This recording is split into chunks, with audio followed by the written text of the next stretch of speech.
gentlemen, this is part 2, D.B.K. Casefiles.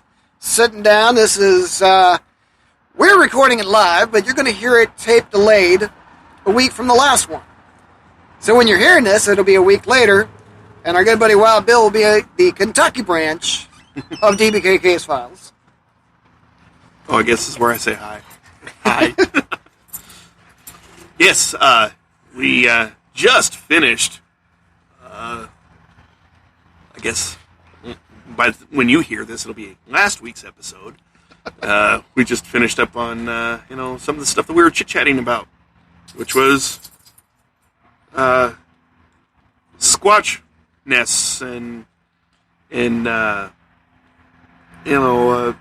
that show up on thermal that we can't explain what they are, to the bridge tender investigations, and where we left off was I was discussing my experience with the Spirit Box down at Stubbs Park, where I'll put it this way: allegedly, I heard from my dad, my stepdad.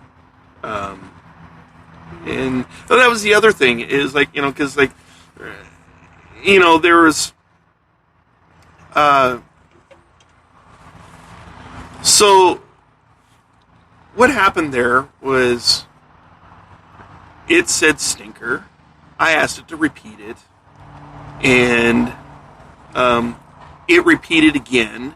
It said stinker again, and Kayla was right on it. She's like, stinker? Is that what you're looking for? Is that the word you thought you heard? And I'm like, that's exactly what I heard. And then through the rigmarole, we as we're talking to this, whatever it was, it spoke of stinker. It said that it knew me personally, that it was in law enforcement, which my dad was a policeman. It had indicated that it was in law enforcement administration, which my dad was the chief of police. And one of the other things that it said that was completely, random, and it was one of those things where we didn't, it wasn't prompted or anything, but it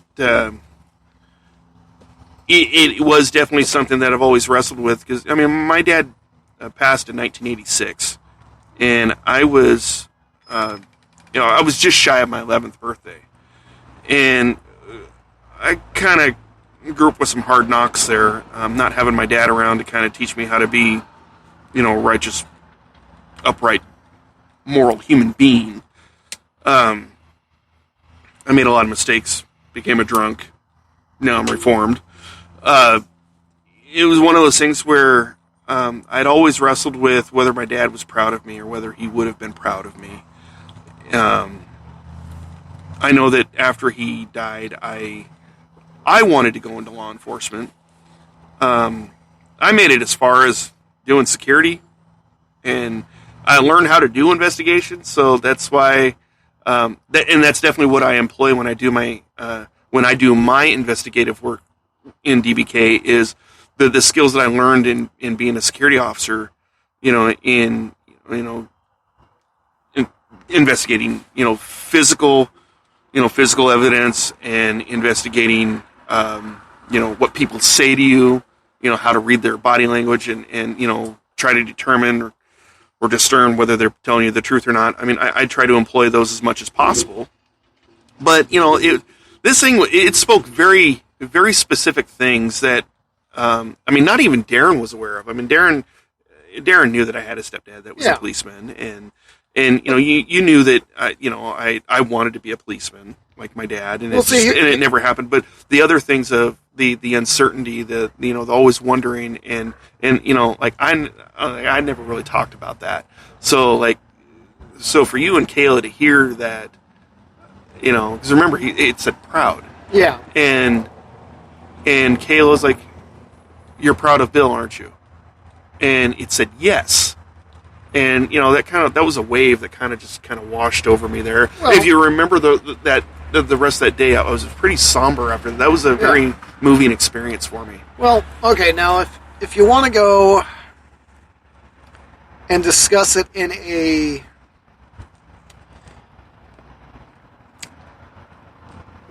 I don't really want to say biblical, but sometimes, and I've tried to explain this in several different ways, that sometimes if you're hurting a lot, and you're a Christian, and you believe in guardian angels, that maybe at that point in time, because it had been weighing on your mind, maybe what needed to be said, your stepdad was able to come down and say what needed to be said to set your mind at ease. That's the other part about paranormal investigating. It's not just about going around, and saying, yeah, that's a smoking gun, that's a ghost. It's just, yeah. Because sometimes somebody's going to hear what they need to hear. The message is going to be a personal one, because the spirit box, they say it's a doorway. It's like a Ouija board. It's like anything else. It's a doorway to the spirit world. And if you're really hurting, somehow, some way, if that person that has crossed over is watching you and knows that you need to be, you just need that little bit of, hey, listen, I am proud of you. You're good. And you got a spirit box there, then maybe, and I'm not just saying this is a definite, because we have had messages come through the spirit box to something that is totally unrelated to the place that we're at. Because we were there for the guy that got hung and his dog got killed, and we were trying to make contact with that one. There at Stubbs? No, it was actually at Scaponia Park. Right, okay. Yeah. But maybe at that point, a doorway was open where a message could be brought across in a clear fashion. Yeah, it was a really odd experience for me because, that I know of, Dad was never in that area. I'd never been to that area before, so it was completely random that, of all the places, some, middle of the forest, far away from home, in an unlikely scenario, hanging out with two of my friends, and then all of a sudden, bam, stinker, and I'm like, what? Well, okay, a lot of people have different views on the spirit world. Heaven, hell, Valhalla, a big, giant, empty waiting room of purgatory, not purgatory, well, purgatory would be one of them. Limbo. You go into limbo. You go into the big waiting room before you go up or down. Depending on how your views are. Mm-hmm. Stovacor, if you're into the Klingon culture. Exactly. But at that point, we had opened the door, and maybe your stepdad had been watching you, because I firmly believe that even if you go to heaven, you go to Valhalla, you go wherever, whatever afterlife you go to, that if you know that someone you left behind is hurting a lot, that somehow, some way, they will try to get across just, hey, here's a message for you. It's okay. Now, whether or not, that's just my theory on things. Yeah. But, like you said, we were out in Vernonia, Oregon. We don't know if your stepdad had ever been out there. Right. But I believe that the spirit box opened a doorway where your stepdad was looking down on you going, hey, you know what? I got to get this message across. Yeah. So the message was phone. Sorry. It's tango time. No, the message I should probably, turn my Ringer off. Okay, now it's silent. Sorry. It's controlled chaos. Right. But I believe at that point, a message needed to be brought across. I mean, we've done investigations without you where someone got a message and it was saying things that was just to them.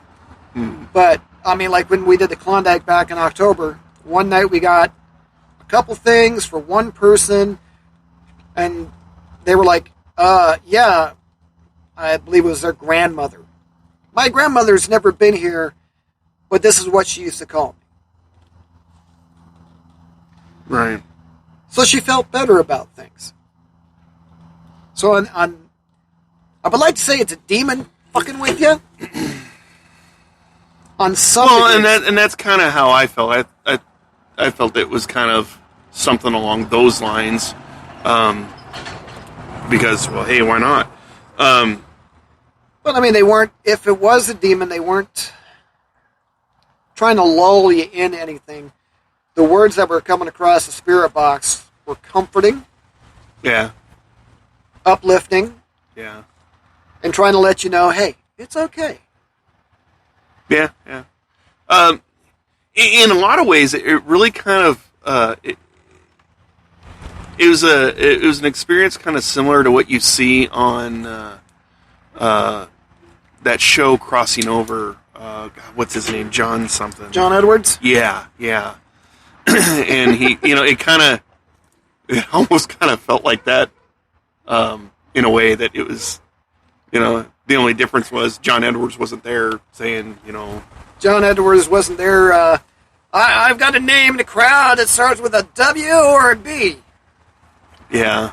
Because, yeah, that guy got actually found out for... The fraud that I think he is. Yeah. I mean, sorry, John, if you're listening. But I mean, you made good TV, but that's about all it was. It was cheap entertainment. Yeah. Now, I mean, when you give I don't know how the show actually worked, but as I was given to understand, all those guests in the audience, that they fill out some basic information there, and he's just kind of pulling this, that, and the other, and so it's like, and then everyone's like, how did he know? Well, it's because you gave him information for him to play with. Well, it's kind of like this scenario here, okay? So we're sitting across the table from each other, we're smoking cigars, and suddenly, okay, I'm going to go into psychic mode here. I got a message for somebody with the name of, starts with a W or it starts with a B. Is it Bill? And then you would react, wait, what? Is it William or is it a Bill? Oh, that's me. I'm a William, but I go by Bill. I mean, I believe you have someone who's passed away in your life that you really cared about. Right. And they're very leading questions. Exactly. And then for me, like, I kind of wanted to go on that show, because I would totally troll that dude. Okay. And if it ever came down that, he's calling on me, I'm like, okay, well, which loved one are you referring to? Because there's really that many. Yeah. But see, then they'll narrow it down and narrow it down. Is it I feel like it's a female, male. It's male. It's a male that's coming across. It's a... Okay, again, which one? Because there's a few of them, But that's how these guys work it, is as they're reading your body language, you're like, it's a male. I think it's a father figure. And also, the other thing that they're doing is, you're seeing a very edited, because, like, that's the thing is that when you're watching this show, you're like, damn, he's really good. And he's really on it. He's quick. I mean, he must be, what you're not seeing is this guy probably asked, 20, 30 questions before he finally got, narrowed down to somebody that could say something.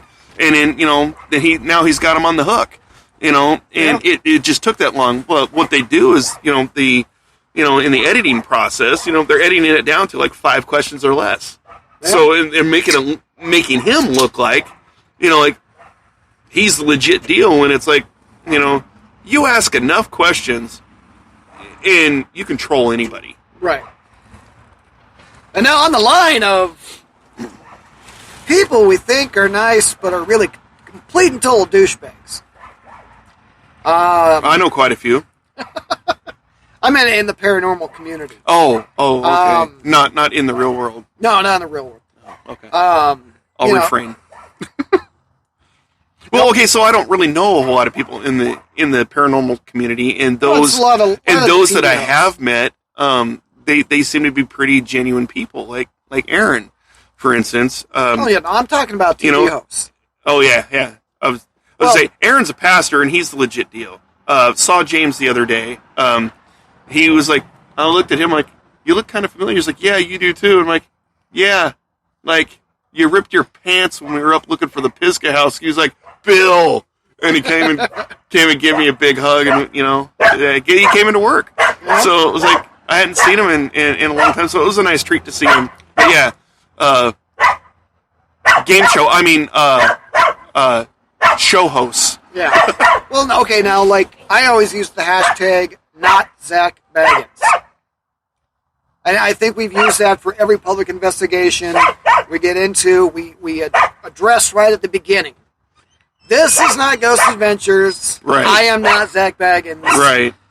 Right. And then you'll have people complain about it's a quiet night. Well, why aren't I seeing any ghosts? Well, to be quite honest, that's the reality of it. Yeah. Right? The reality is that they're all... Hush, dog. The reality is that you're going on first of all, anyone who guarantees you that you're going to see something, they're full of it right there, right? Because I've been on quite a few investigations and gone home disappointed because like it was so quiet, nothing happened. But that's the reality of it. That's how it really is, right? All the sensationalism that you see on TV. Okay, congratulations, folks. You're watching a TV show. They got to fluff it up. They got to make it entertaining because if they show you how it really is, there's nothing in it that you're going to want to watch because it really is that boring. Yeah. Now, at the last Ghost Conference, we were talking to one of the guys who's been on Ghost Adventures several times. And I kind of brought up Zach Baggins because he was asking about us, the podcast, the group, and I mentioned to him I use hashtag not Zach Baggins. Because everybody wants to use Zach Baggins as the milestone. But see, so they want to use this guy as like this is the legit deal. This is how you do it. And so here's my approach. Ghost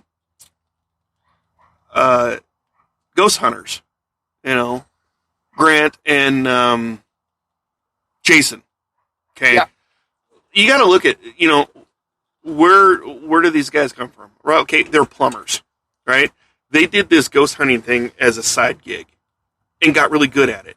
And here's the thing is like, if I'm going to use someone that people may be familiar with as the go-to of this is how you should approach your paranormal investigation, I stack those guys up every time. And the reason why is because, every episode I've ever seen, I've always seen, Jason especially. They're not skeptics like me, but like me, they apply simple science and simple investigative methods to prove, disprove, debunk, whatever to get to it. And they don't fluff anything up that I could see. They're not shining you on. They're not they're not posing. Well, so I mean, like if you're going to do it that way. In Zach Baggins' defense, and I will be the first one to apologize to the guy. Because everybody I've talked to that's been on his show and dealt with him personally has said that he is actually the nicest guy. He's very caring about his guests. Wants to make sure that they're warm, they're comfortable, they're fed, they got water if need be. He'll bust out the cruise lunch and give it to the guests if need be. So, well, I'll take a steak and potato if you don't mind. Thanks. But I think that's the thing is some hosts come off, you've got your on-screen persona, and then you've got your off-screen persona. But I think people that are walking into a ghost investigation expecting everything to happen. I know we've been asked to fake things before. Yeah, and that's not honest. That's like, okay, the second that we do that, we have delegitimized ourselves as legitimate investigators. At that point, we're a pony show. Yeah. We're entertainment, and it's while some could see this as entertaining, we were never meant to do this for the sake of entertainment. We did this out of the sake of idle curiosity and applying science. Just here's a question we have. We want to apply this question scientifically, and we want to see if there's something there to say yay or nay about. Now, from the very beginning, just one sec. I just wanted to get from the very beginning. Your focus was. I remember you were very vividly clear to me that when we started, filming our stuff, it's like we never say yes or no. We never say this is. We never say this isn't. We're not here to debunk. We're not here to affirm. And I'm like, okay, but if the evidence kind of goes to show that there's nothing there, I mean, what's the harm in saying there's nothing there?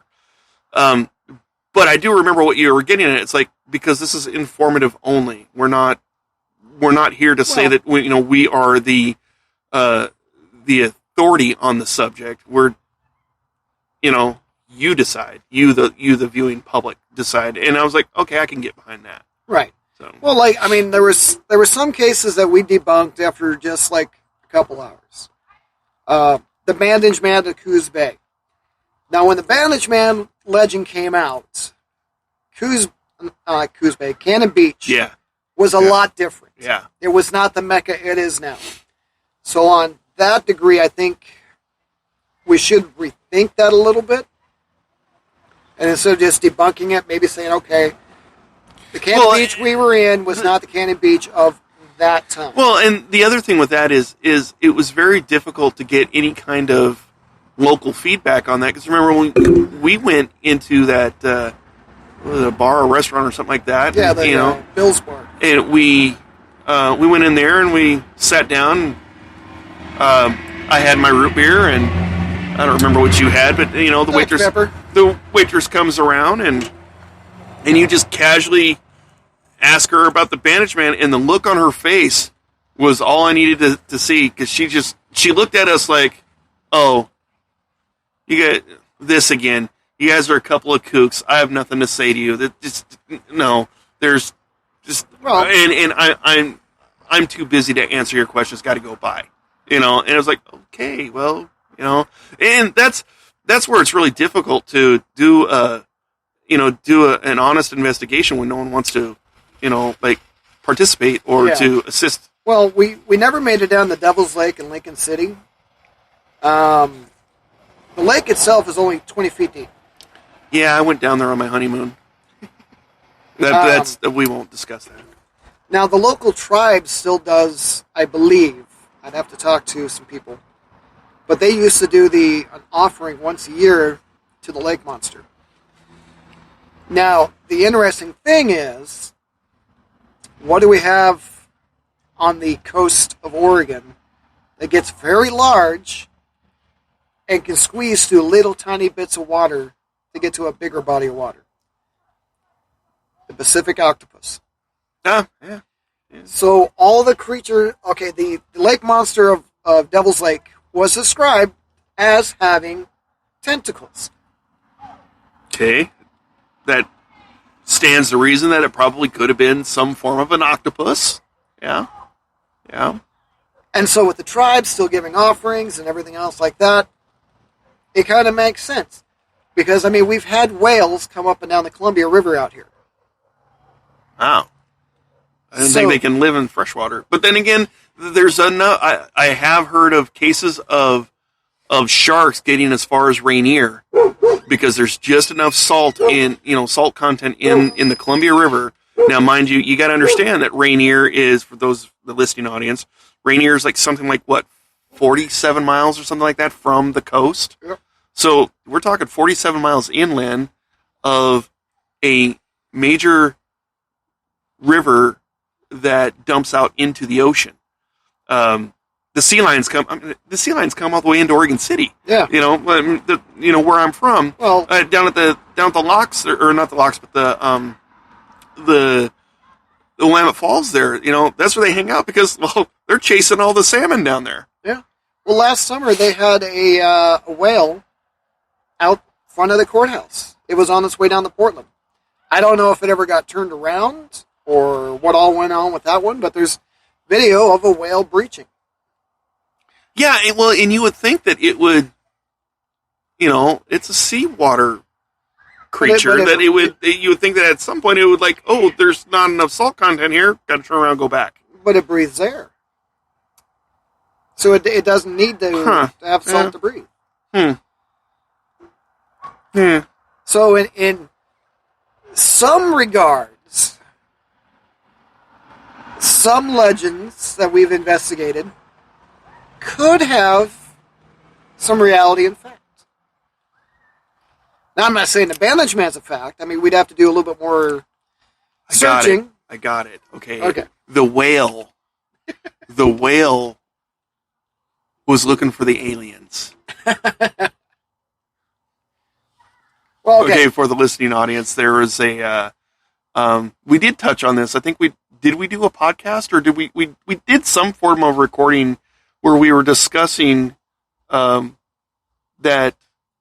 UFO incident there between the Washington side and St. Helens. Yeah, just there. in front of St. Helens. Yeah, but that wasn't exactly a. That was just a big ball of light that was hovering over the river. Nobody's been able to explain it. You got the sound, you got the video to it. So you see what I did there? I tied those two together. Yeah. The whale was, it's like, Star Trek: The Voyage Home. Anyone? You missed a lot. Humor. It's just humor. You missed a lot of. There was a lot of cases that we kind of wish you had gone on. Oh yeah, me too. The Tiger Demon House. Yeah. That's one of our infamous ones that we wished you would have come along with us. Yeah, because it sounds like I would have had fun with that one. Well, the problem is the spirit box was actually giving out full sentences. That's what I would have loved to have seen, because and it was very demonic. My experience with spirit boxes is it's always okay.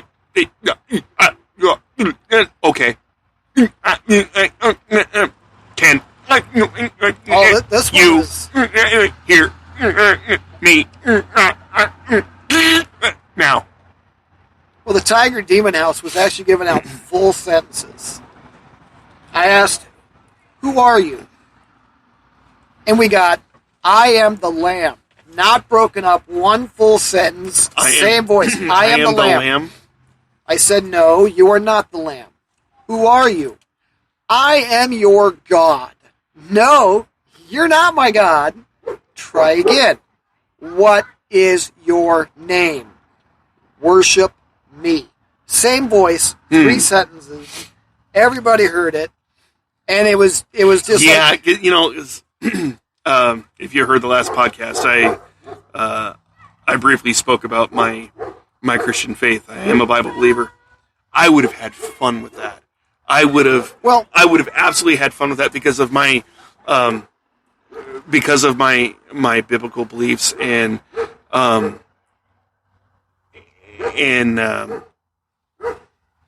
I mean, there are certain ways that you could test a spirit.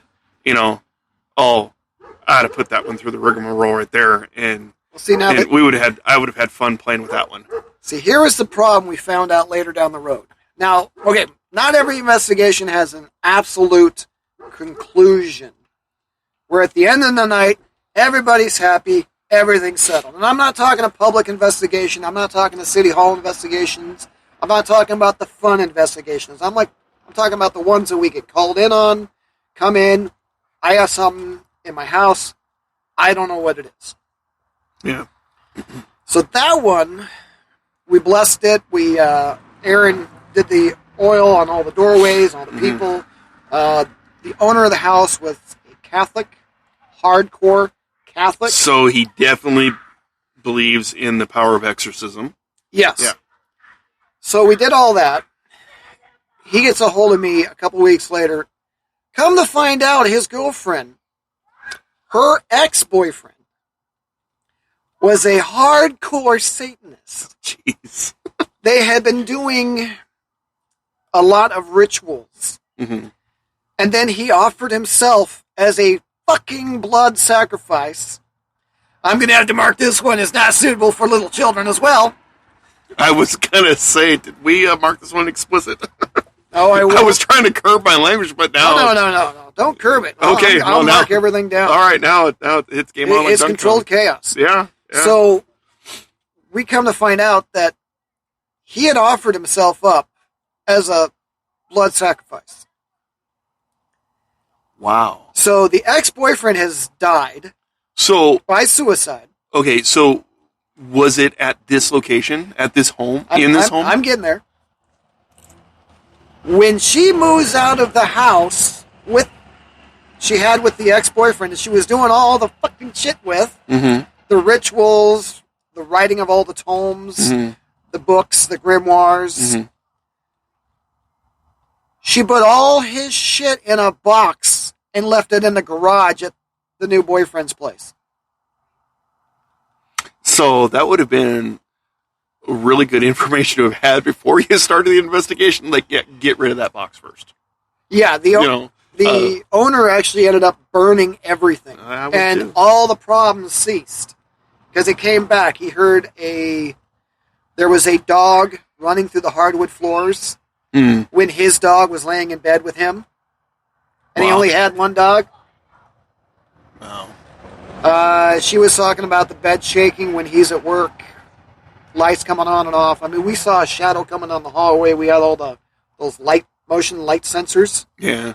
Did you use the that Xbox motion capture thing? We didn't have that then.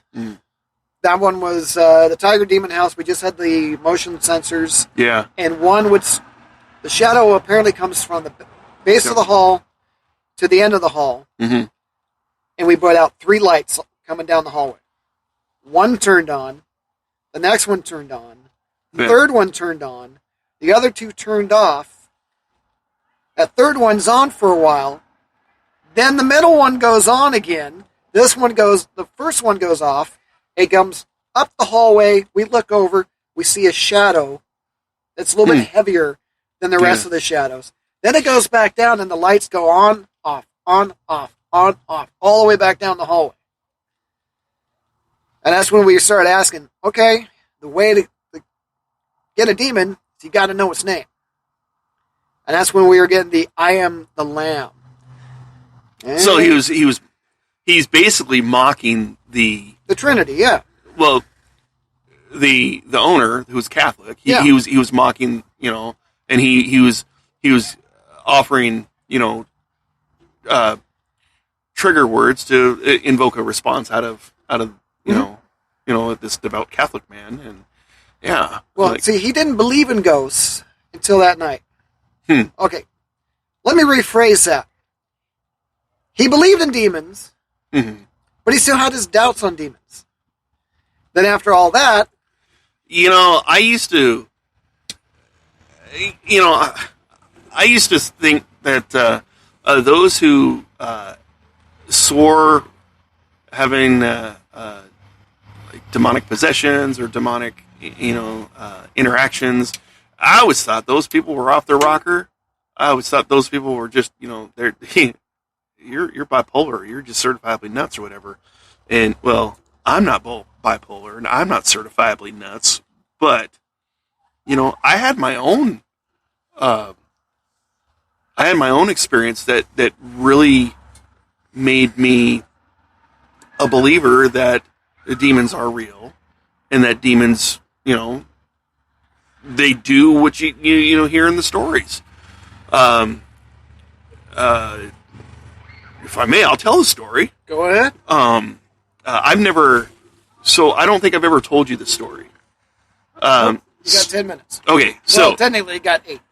okay, so Unless you want to put it into part 3. you know what? I'll tell you what.